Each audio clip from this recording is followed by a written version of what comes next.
These are very dense stones, and inside they're green. There's a couple red ones here and there.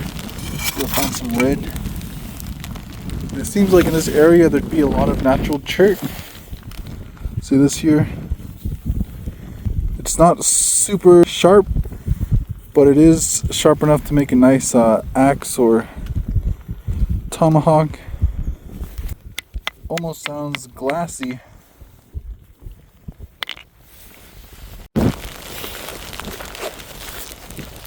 So what I was hoping to find was some green stones that were not very densely packed and pretty loose. Almost like sandstone, but I mean these did break up, but they're not sand yet.